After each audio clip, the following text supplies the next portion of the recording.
Hello, friends. Welcome to the Veterinary Life Coach Podcast. Today, I have a wonderful return guest for you. Her name is Dr. Susan Sayles. She is a veterinarian with 29 years of small animal experience and 1 year of mixed animal experience. She was a hospital owner for 23 years and is currently the medical director of Brooklyn Road Veterinary Clinic. She's a certified compassion fatigue professional and holds a certificate in applied positive psychology. She's also a talented speaker, which I've had the honor of speaking with her before, with a focus on strong leadership, management, and practice culture. She is also a past president of the Michigan Veterinary Medical Association, and she is a friend of mine, and I'm thrilled to have her back again. Welcome back, Sue. Thanks so much, Julie. Basically, it sounds like I just can't say no, right? Well, yes, we have a similar issue, right? We're those people that are like my husband says that I have to hold my hands down when somebody says they need a volunteer. And you're similar. But that Absolutely. that makes us really active, right? It So, does. and that's It why does. you and I get along so well because we're similar. I agree 100%. That when I was doing the positive psychology thing, they have you take a strengths test, and one of my strengths was love of learning.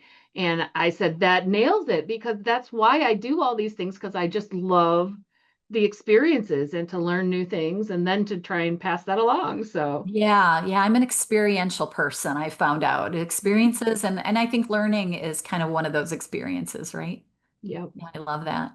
So, Sue's been on the podcast a couple times before, and we've talked about different subjects. So, if you wouldn't mind, Sue, can you just like briefly remind people of who you are and other than Sure. your bio, how you got to where you are today, and then we'll go into the topic that we want to talk about today. Absolutely.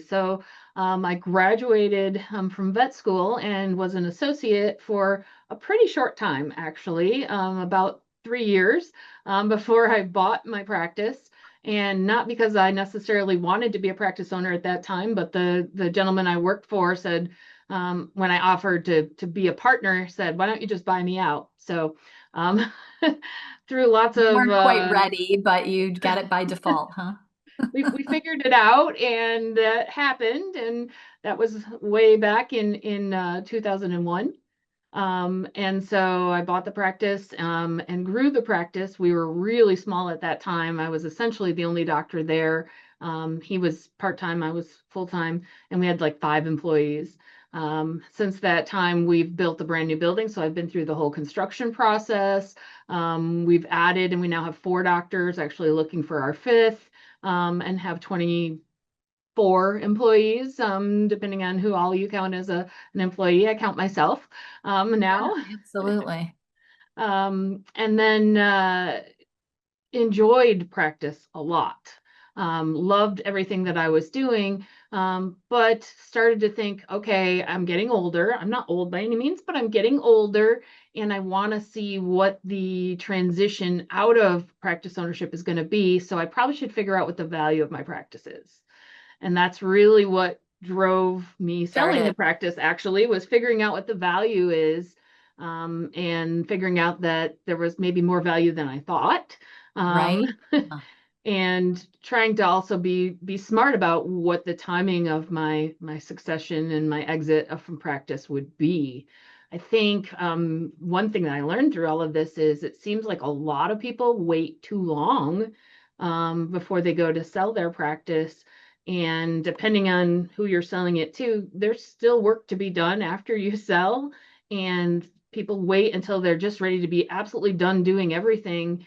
And then they can't. And then there's resentment and frustration and everything still in the practice from having an owner there that doesn't want to be there anymore. Right. That's not ideal. And then they're burned out, and Yeah. so they kind of lose out on that joy. It's hard to sell a practice that isn't thriving. Right, So right. yeah, so that was a smart move on your part is to really So think about yeah. it. Yeah.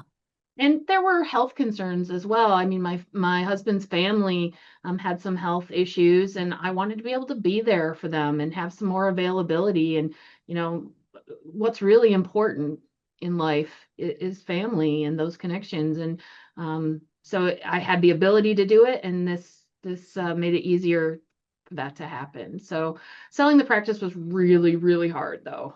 Yes. Well, I don't know if you're okay with me saying this, but you and I had several conversations about Yeah. it because I had Yeah. done something similar a few years before and went through all that turmoil. And then when Sue was thinking about it, she called me and we had a few coaching sessions on, what Mhm. it's going to feel like, what you have to think about, because it really is, it's one of the hardest things I think you can do as a business owner is let go of your business Yeah. and then deciding on how's the right way to do that. And then how do you want to stay involved and how long do you want to stay involved? There's a lot of decisions, but it really is a change in your identity. And Very. so Sue and I thought today that that's kind of what we would talk about is, when you're thinking about selling or if you're just starting your business, what you need to think about for your future in, how you want to process it and then what it feels like to go through it, right? Yeah, yeah, Yeah. absolutely. I remember calling you. I remember sitting on my front porch and calling you and going, I don't know what I'm doing, but I have to run this past someone. Right, right. Yeah. And I knew exactly what you were going through because it's a very lonely process when you're a hospital owner, especially if you're getting, people looking at your practice to buy it, corporations to look at it to buy it, and you can't tell anyone. It's a very lonely place Yeah. to be. And you almost feel like you're doing something like illegal or immoral when you're thinking about letting your practice go, which is totally not true. I mean, that's why you build a business is to make money for your future and for your family. But it's very personal when it's a veterinary hospital. We're so involved in our careers and the love for what we do. Yeah, absolutely. And Personal thing. um, especially when you build your practice with a culture of openness and honesty, and then all of a sudden you have these things that you can't share with the Big people that you secret. share things with. They're Exactly. your support group. They're your people that you bounce things off, and you can't do that, or you're not Right. supposed to do that, or uh, there's a lot of interesting parts to transitioning into the partnership with a corporation, which is what I ended up doing. Right. Yeah. Yeah. Well, so tell us about that. Like, how do you want to start this conversation? Want to tell Sure. us about your experience, or do you want to talk about selling in general or selling to corporations in general? How do you want to start Well, this? yeah, let's talk about, deciding to sell or like I said before, preparing to sell even. I Yeah, really even if you're just starting out, you have to think that way, right? advise people that you need to think way in advance of when you're ready to be done, when you don't want to hit that point of burnout where you just want out and you want nothing more to do with veterinary medicine or with your practice, or whether it's frustration or tiredness or boredom. There's a lot of different reasons. So kind of be looking ahead at what your plan is. When is your sunset in this practice going to be? And do you have someone in the pipeline? I mean, are you bringing someone up through the practice that is going to be interested in taking over? Maybe you still want to be the owner, but have someone else run it. That happens from time to time. Sure. Yeah, you can do that. Maybe you want to sell to one of your associates, or if you don't have an associate that wants to sell, there's still people out there that are interested in buying practices, but it's much less than if you have an associate working up and through. Sure. Um, I worked with a broker, but to be honest, when I started all of this, it had nothing to do with selling my practice. It was just, let's figure out what the value of my practice is. And if it's not what I want it to be, I have time to get it to what I want to be. So I think that's the other thing Perfect. that's important about doing things early, that if you don't like what the value of your practice is, there's ways you can improve it. But not if you wait till the time that you're ready to sell it, because these things take a couple years, and whoever you're going to sell to is going to look at probably at least 3 years of your financial records. So doing it in advance is really smart. So Right. that's what I started out as, and I used a broker to do that. They're the one that did the valuation for me. Well, Um, and I think too, thinking about your practice, if you've been there long enough, like you were there for 23 years, I was there the same. Um, you know the ups and downs of your practice, and you know the ups and downs of the economy. Because yes. I went through the 90s, whatever, or no, 2009. That's what I'm thinking about. Yeah, 2008, 2008, 2009. 2009. Yeah, that was, I went through that and it was so hard. And so you know that those kind of things are going to keep happening, and you want to really time your sale when the economy is good and the numbers are up, not when yeah, nobody wants to buy anything, right? So exactly. Where that's you're something to not think going to about get as well. that value. Yeah. Yeah, So looking at that is important as well. So yeah, I got with a broker, I got a value of my practice, and he said, I can give you a paper value, he said, but the real value is what someone's willing to pay. sure, And I said, yeah, absolutely. I agree. He said, do you want me to shop it? And I didn't know what he meant at first. I was like sell it right now? Yeah, you're like, what? That's not what I was going into for this. Right. But I said, well, let's see, I guess, figuring I'm not really interested, whatever. Yeah, He'll you come never back with thought you would stuff. sell it now, Yeah. right? Yeah, this was very foreign and not a real thing. And then also the fact that he came back with corporations that were interested, I was very adamant that I would never ever sell to a corporation. And Hmm. why? I'm not really exactly sure why. I think there's a big stigma against corporations in veterinary medicine. And I look back when I graduated, which wasn't that long ago, but in the in the Not as long ago late, as me. it was 1997, so it wasn't that long ago. But at that time, there was really only one corporation around, maybe one other one that was somewhat quiet.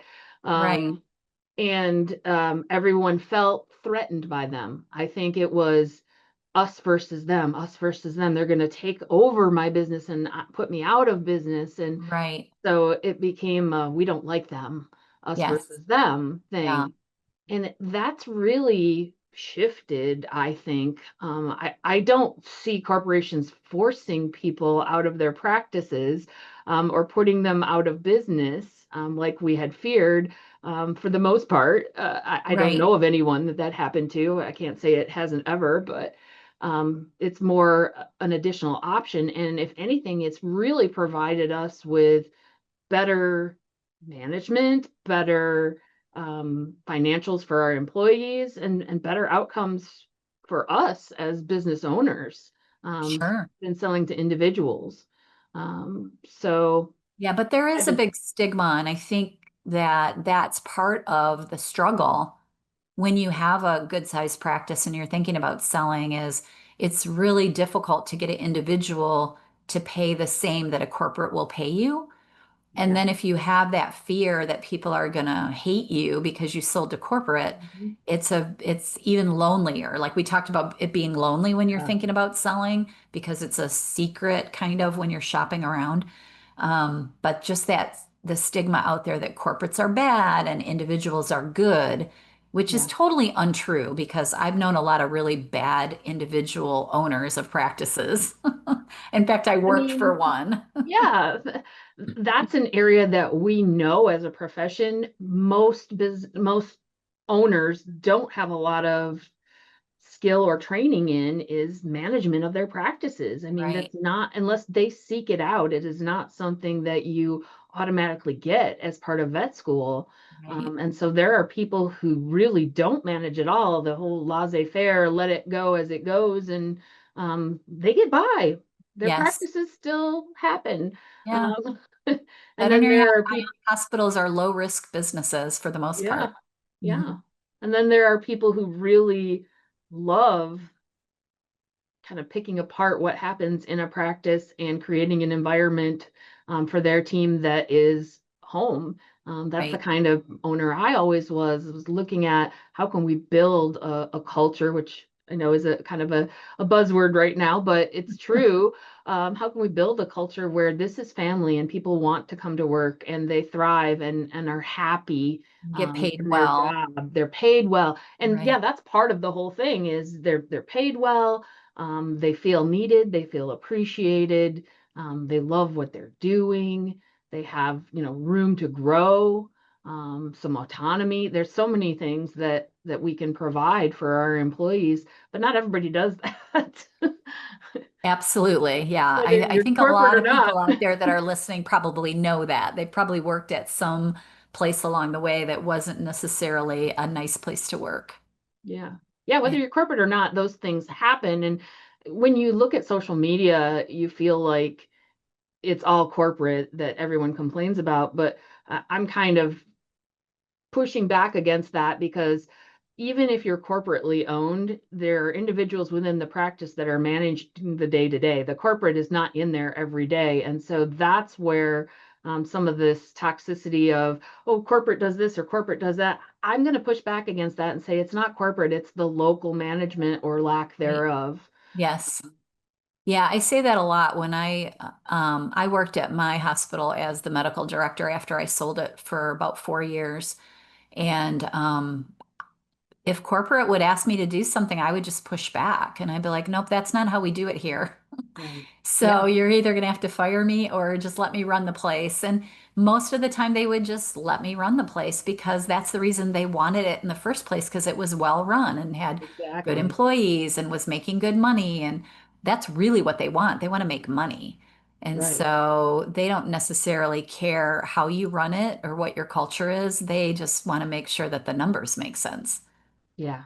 And Yeah. so I think you're totally right about that, as the culture is dictated by the manager and the medical director and the employees and everyone that works there and the way they serve their clients. So yeah, when I started getting information back or interest back from corporations and looking at it, one of the things that I wanted to look at was, what is that corporation's philosophy of things? Because I was terrified. I hadn't come into this looking for it, and I was like, Yeah. You were just getting oh, kind of like pulled in like you were on a fishing hook, right? yeah, kind of fell into it accidentally. Hmm. I was like, okay, so here are the things that are most important to me. And I think this is universal for most people. I want my team to be taken care of if this happens. I don't want everyone fired and new people hired, or I don't want, I want them to Don't want benefit from anything to this. change, really. Yeah. Yeah. I want my clients and my patients to be able to be taken care of. So how the practice is structured and what we're told we can and can't do, or can and can't sell, or what hours we have to work, or how long our Right. appointments are, all of those things.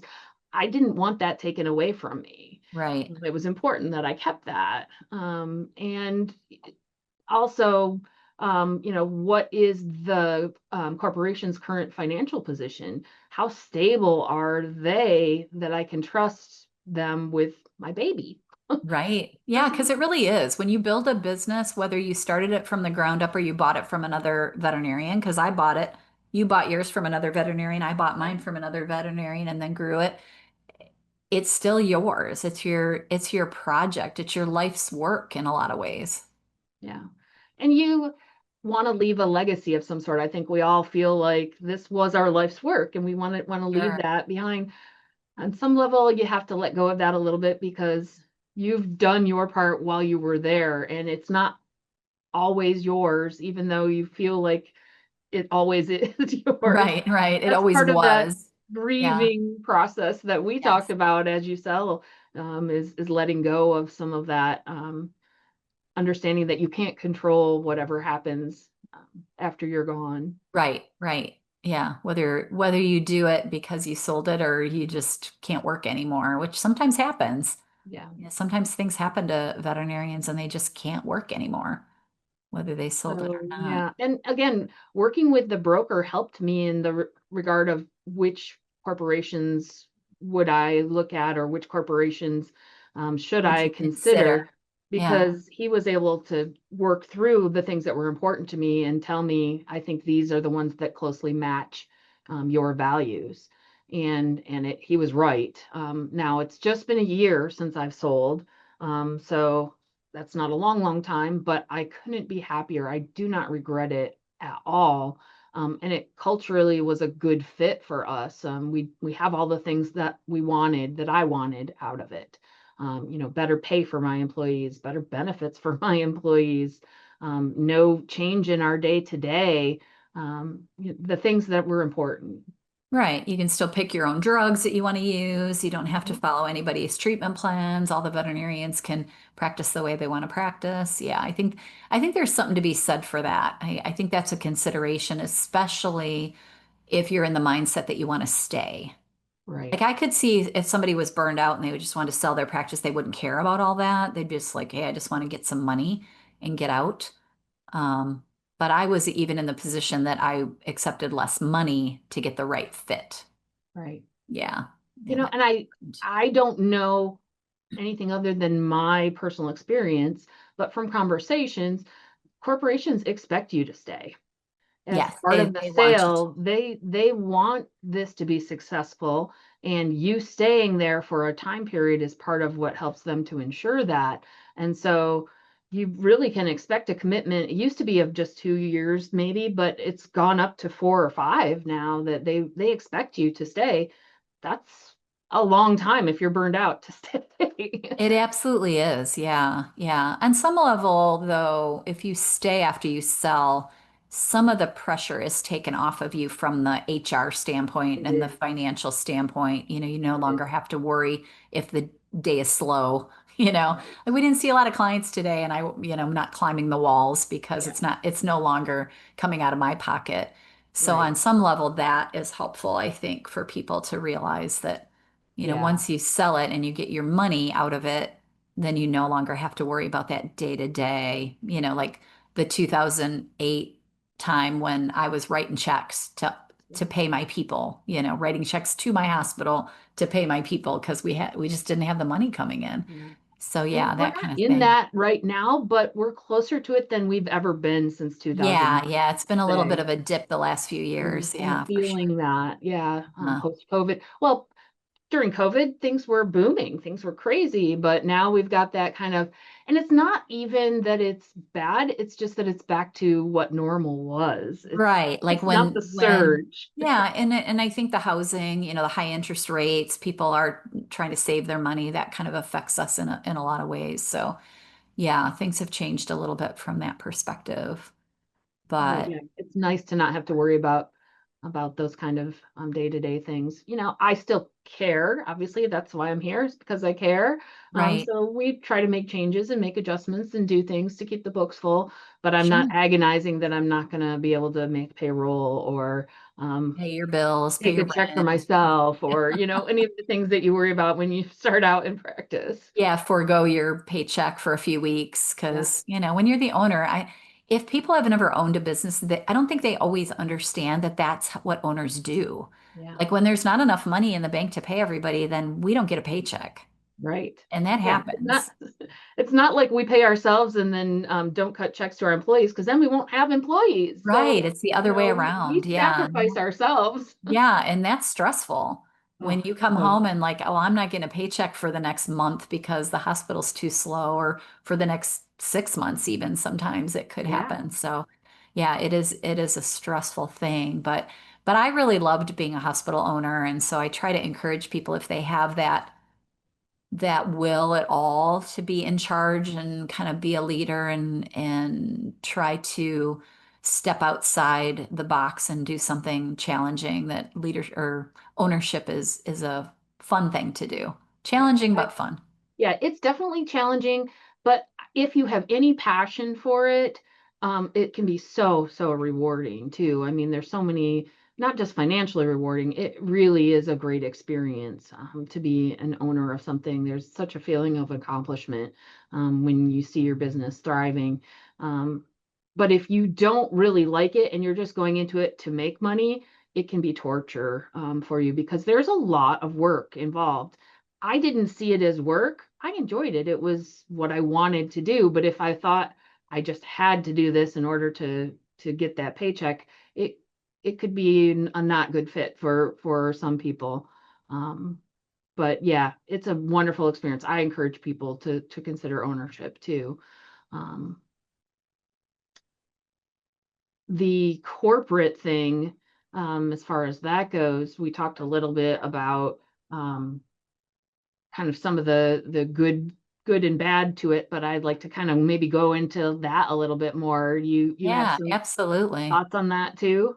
Yeah, I absolutely do. You mean as far as the negative connotation or just in general? Um, yeah, both. How about negative connotation, but how about some of the actual good things and some of the maybe not as good things or changes that people will see because it's not the same. Um, Right.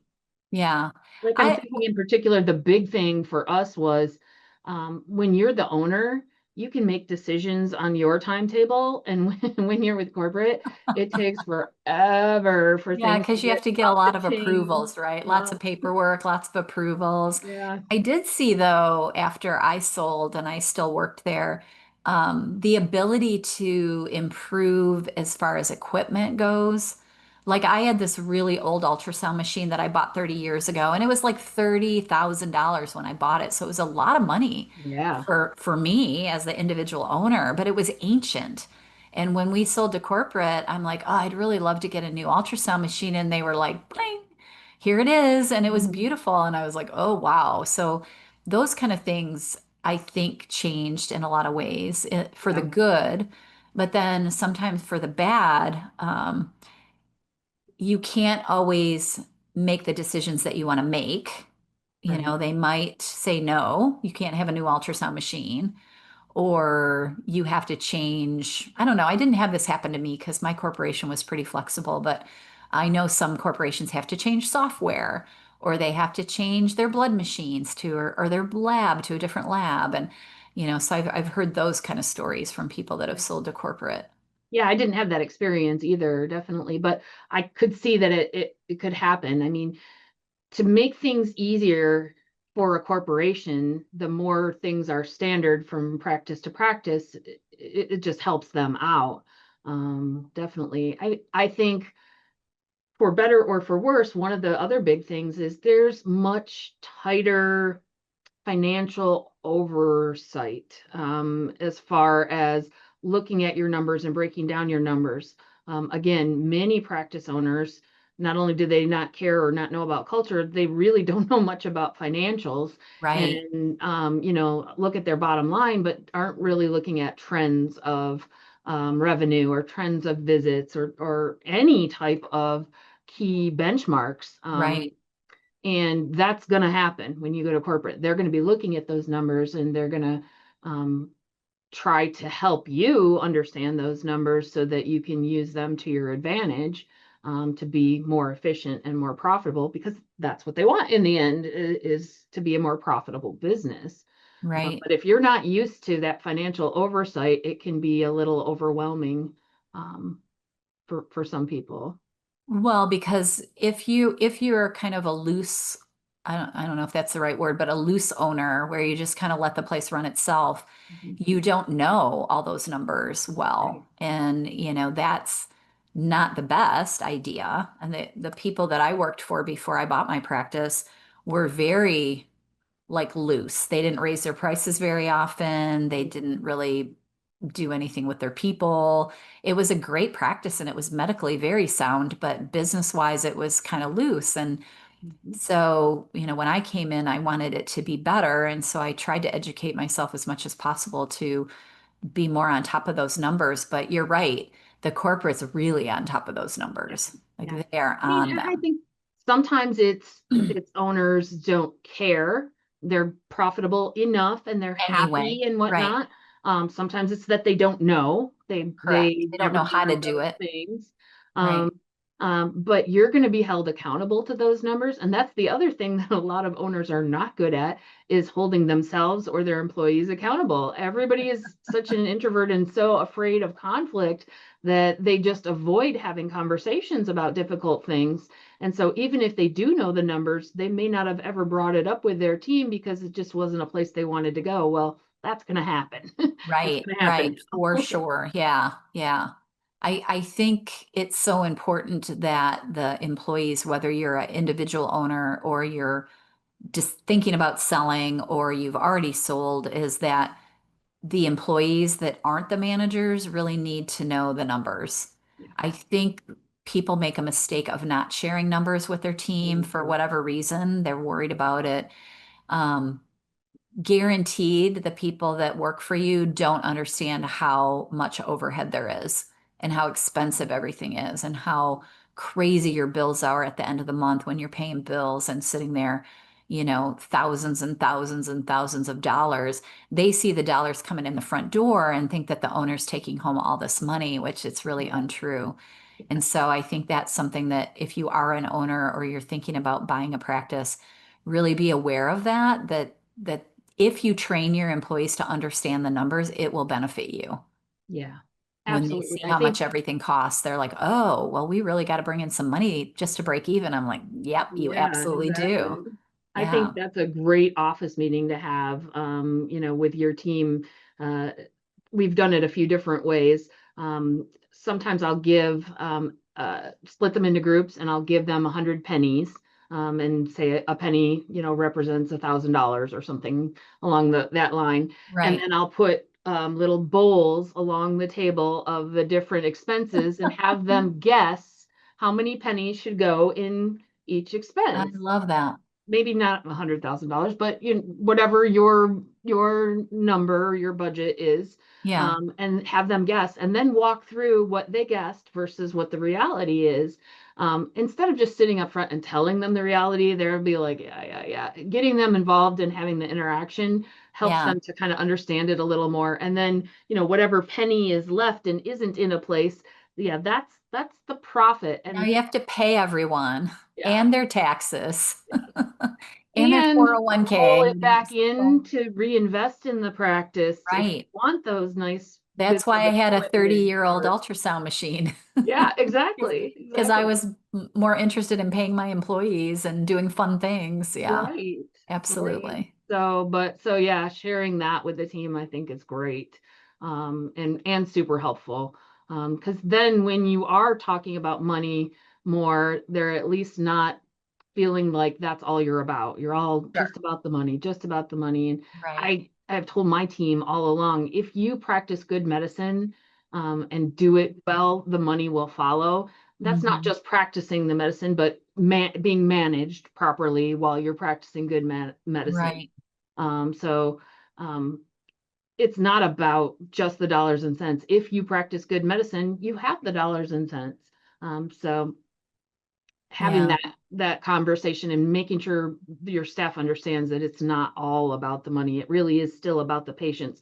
We're a profession of people who are strong feelers and very sensory. And when you Yes. start talking money, they are immediately turned off. And I think that again is where some of that negative social media stigma comes from. When you talk about corporations, there's a lot of talk about money, and people Sure. are very turned off by that.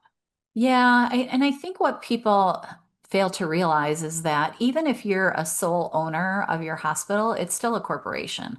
Hmm. You just have less people, like Right, you're the CEO and your manager is the manager, and then you right. have the people below you and the people below you. There's still a hierarchy, there's still a corporate structure. You still have to pay taxes. There's so many things that Right. you have to do, provide, insurance and rent and maintenance on your building.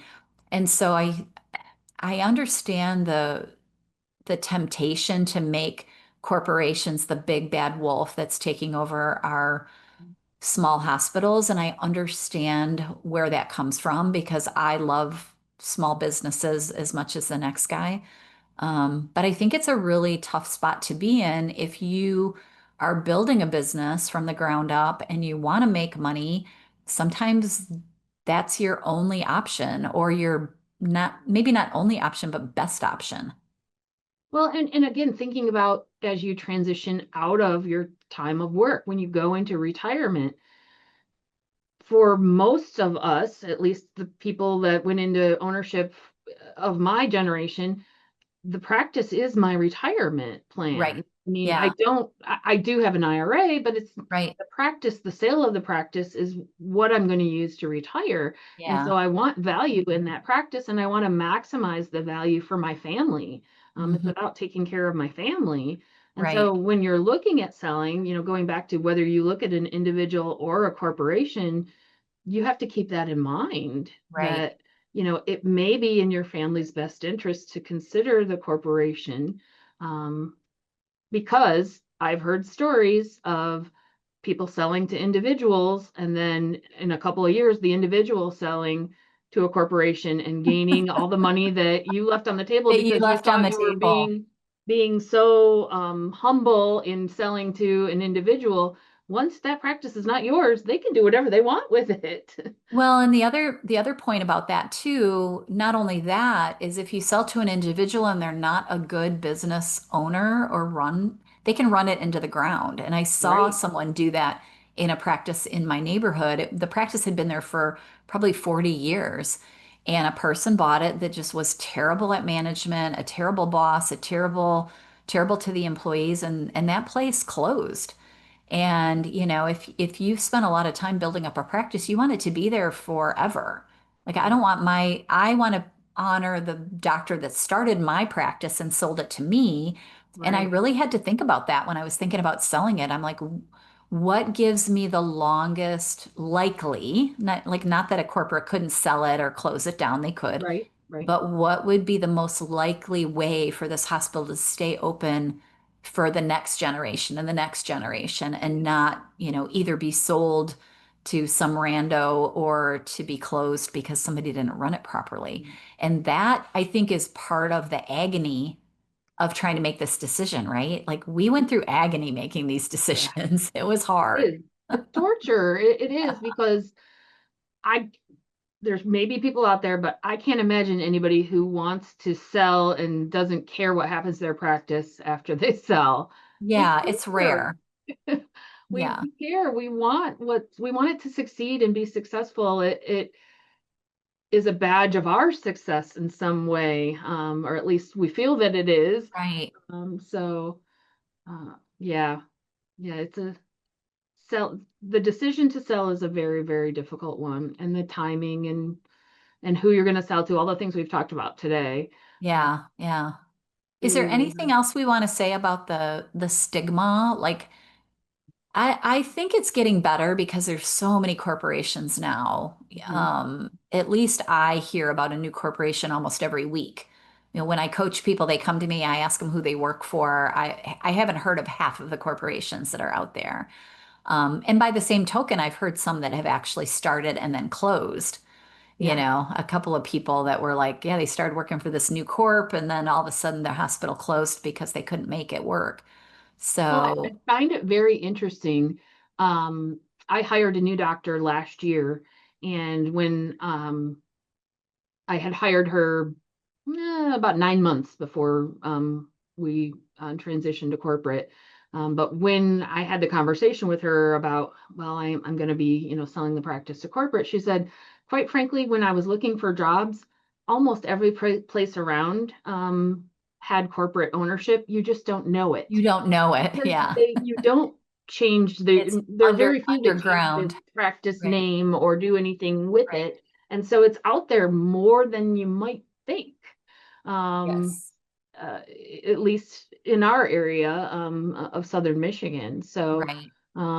but I also saw, and I'm not really sure how to address this or if there is any way to address this, more social media stuff, um, but with clients saying, oh, I didn't know it was a corporately owned practice. I would Yeah, they have a rather have a negative view. privately owned practice. Mhm. And that's a little scary when you're looking at selling something too, to wonder what's going to happen, how that's going to To be your clients. accepted. Yeah, Yeah. if it's going to affect them in any way. And I mean, overall, I think on social media and in the general public, corporations kind of have a bad name anyway. Like everybody's worried about the corporations buying up all the land and taking over all the businesses and consolidating. And I understand that because that's kind of unfortunately how capitalism works is, the bigger businesses swallow up the smaller businesses. It's happened in the drugstore industry. It's happened in the Yeah. dental industry. There's still private dental practices, but there's a lot more corporates. And now it's Yes. happening to us. And so I know that there is a lot of fear involved in that we're never going to have mom and pops. But I also know that, and I thought this when I was getting ready to sell, I'm like, well, if I don't like it, I can turn around tomorrow and start another practice. I can go find a little place and start again. And I think if we remember that there's still going to be small businesses, there's still opportunities to build small businesses without having to rely on corporations. I think that's maybe a good change in mindset. I think that was the most helpful thing that you told me when we were talking, Yeah, was, so if you do this and you're sorry you did this, what stopping you from going out and starting your own practice again? And I thought, oh, well, there's a lot of work, but no, nothing's stopping me. I could do it. right. I could totally Yeah, do it. I yeah. know I've done it once before, and Yeah, I think that when you have that all or nothing thinking that, oh, I've had this job for 23 years, and if I let it go, then I no longer can do this anymore. And what if I make the wrong decision? And that's really a hard place to be, is what if I make the wrong decision? And so I always like to think, well, if I made the wrong decision, what could I do? And making any decision really, what's the worst case scenario? That I hate it, but I have a big bank account, yeah, and I can just go buy another practice. yeah, Or I can just start from scratch because I've got all this money that I got from selling my corporate practice now. And I'm going to build another one because I don't like not being the owner anymore. And so I think that frees up a lot of brain space to be like, oh, this isn't like an all or nothing decision. yeah. I can always pivot and change course.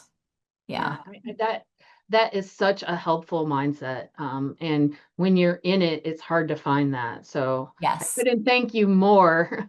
Um, It was the one coaching thing that I told you that stuck, huh? oh no, there were so many things, but Well, I that see was that a lot so, with so helpful. I see that a lot with the people I coach and they want to change jobs and they're like, "Well, what if I pick the wrong one?" I'm like, "Well, then you just change again." Like it's Right. not, I mean, it seems scary, but it really isn't. It's like, well, Yeah. you pick the best one, and if in 6 months you hate it, then you start looking again for another one until Right. you get to the right place. And I think that all or nothing thinking really holds us back from doing what we want to do in life. It does. Yeah, Yeah, that fear of change, and then we go immediately into all or nothing, you know. right. I Yeah. can't, if it's not this, then I can't do it. Well, no, you can still do it. Right, right. You just pick a different hospital or start from scratch. Because that was one of the things when I was thinking about selling, I just wanted to do something more. Like I felt like I had perfected what I was doing. And of course it wasn't perfect, that's for sure. But I felt like I had been there long enough that I kind of knew the routine and I wanted a different challenge. And so it was like, well, maybe I could buy a second practice and have two practices. That was one of my thoughts. And then I was like, well, if I'm going to do that, I might as well sell this one. And then if I want to open another one rather than leave all this. So I Yeah. have to manage two. And like, there's just a lot of things to think about when you're in that place of thinking about selling. There's just a lot of possibilities. Yeah, we have a lot of options and a lot of freedom, as owners. That's again another great thing about being an owner. You have a lot of options out there, and figuring out what the right one for you is, it takes some work and some thought and some soul searching, um, and figuring out what you're comfortable with. So you're big into culture in your practice, Mhm. and that is one of your main focuses in your speaking and what you do with your practice. So do you want to kind of transition a little bit into that? Because I think you're going to have a better practice, a more profitable practice if you can get a good practice culture, a more stable practice, Yeah. if you Yeah. I ever think, want to sell it you can someday. look at it from two perspectives. If you are looking to sell or thinking you want to sell, or don't have an exit plan right now, building and working on the culture is going to improve the value of your practice. Definitely. Absolutely. Yeah. And even if you don't intend to sell, um, it makes happier employees, and it makes, Happier bosses better too, right? better retention of employees, which, Yes. we all want those employees, that are gonna stay, especially our A+ employees. We want to keep them around, and the things that keep them around are helping them to be happy and comfortable. And I struggle with the word happy a little bit because, it's not exactly happy. We're not always happy. I don't expect my practice to provide everything for my 50-50, employees, right? Life is half and half happy and half sad, right? but satisfaction in working, and fulfilling a need Right, for them. So, when you talk about culture and you talk about core needs of people, there's a few different philosophies out there, but they really don't differ too much. The one that has been around the longest is Maslow's hierarchy of needs. And, it starts with the basic thing that everybody needs is your physiological stuff. You need, food, water, and survival instinct stuff. We're pretty blessed in the United States that many of us don't even think about those things anymore. Um, right, there are people who don't have those things, definitely, but many of us don't even think about that anymore. And so, in our practice environments, hopefully, all of our employees have those basic needs met. I will say I had my first homeless employee that I found out about earlier this year, and boy, was that devastating to find out you that, didn't know it when you hired them, and this person's well, it didn't exist when I hired oh, them. okay. They Their became living homeless. situation Oh, changed, that's scary. and they lost the place that they were living, and um, because of, arguments and family things and whatnot, and Right. then didn't have another place to go and couldn't really afford to be out there on their Housing. own. So that's a really difficult place to be. Yes, it is. As a person and as a boss of Mhm. that person. Our team really came together and helped as much as possible. And we're out of that situation now, so that's good. Right. But Yeah. so that those basic needs have to be met, the physiological stuff, and then safety. Safety is kind of that next level. Once you can eat and drink and you have that, then you want to be safe. You want Right. to be secure. You want to not feel threatened by people. You want to start thinking about, health and well-being. And then once you have those things satisfied, you start looking to the next level, and that's where I think our clinics can do a lot better, many of them, and that's belongingness, and love and connection. Mm. Um, Now, love is a strange word to say when you're talking about employees, for a lot of people, but I actually love my employees like they're my family. Yeah, I love that word love because we don't use it enough, but it really is true. Like you really do care about these people. It's Mhm. not romantic love, but it is like No, being in a family. it is. Like it was hard when people left for whatever reason, if they were good members of your team, and it's hard when they're suffering and they're sick. And we And had one even of our when they're employees not a die, good fit, and it was hard. and you have to let them go, it's Yes. heartbreaking. It's Oh, not it easy, and that's because absolutely we is. love them. We Yes. love them as people, and Right. they just not be a good fit in our practice. Absolutely. Yeah. So I think love is a perfect word. So that connectedness and belonging, everybody wants that. Everybody needs that. And um, we can help provide that in our practices if we give opportunities for our employees to get to know each other on a more personal level. It's not just work. Now, Right. I'm not saying that they have to be best friends, but it really helps people to give a little more freedom to each other if they understand where they're coming from. So, for example, one girl is consistently late in the morning and everyone's getting a little frustrated about it. And then they find out her childcare doesn't open until, you know, 15 minutes before she has to be here. And so she's bustling every morning to try and get here because she wants this job, but she has to get her child to childcare. Well, if you didn't know that about her and you didn't know her background, then you probably jumped to the conclusion that she's lazy or she, you know, doesn't care Doesn't or care to get there whatever. on time. Yeah. So that connectedness is how you fight those kind of problems, and that drama in the practice is by helping people to know and understand each other, seeing what they have in common, finding those interconnected webs between each other, can really make a big difference in your practice culture.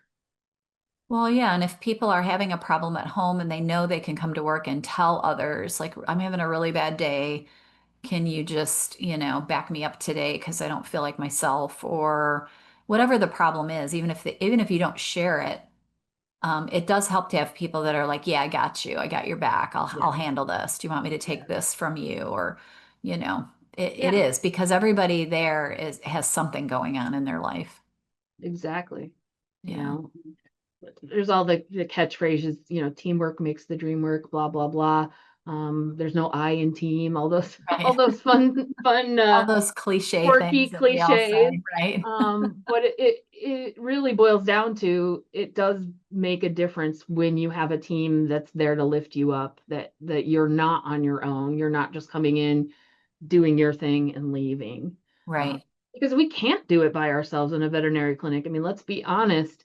One person cannot answer the phones, take care of the pets, do check clients out. One person cannot do everything. We need each other. We lean on each No. other, and so that's super important part of our core need, even as a person, is that connectedness. Right, right. And that's a normal safety thing for humans to want is some sort of people surrounding them Yeah, to help keep them safe. So it kind of yeah. goes back to the hierarchy of needs that the connection is part of the safety Yeah, piece of being it. in a group that is like-minded, and Right, that group could be within your clinic, but maybe it's a veterinary medical association, or maybe right. it's a church group, or maybe Sure. it's something else. But people need that connectedness and that feeling of, hey, we're in this together. Right, And then move above that to even providing higher level needs, like the ability to grow and to develop as a person and to develop new skills, or to develop different types of skills, um, self-esteem, and recognition and right. appreciation, all of those things. We can give a lot of that. It's a gift that we can give to our teammates and to our family members, for that matter. Right. Uh, but we get sometimes tied up in what we're doing on our own and don't think to say, hey, that's a great job you did when you took care of that patient today and helped carry his cat out, and you saw he was struggling to lift that carrier. Boy, that was amazing. We don't think to say those things because we get busy, but it really means a lot, to the people that work with us. Well, and also when you are the leader of a team, just getting a feeling for what are these people's future goals. Because I can't tell you how many times I had someone start to work in the kennel for me. Like they came in and they were like 18 and they started working in the kennel because they loved animals. And then they wanted to be a receptionist and then they wanted to go to tech school and then they wanted to go to business school or whatever it was. And eventually they grow out of your practice, which isn't always ideal to grow your people beyond the jobs that you have.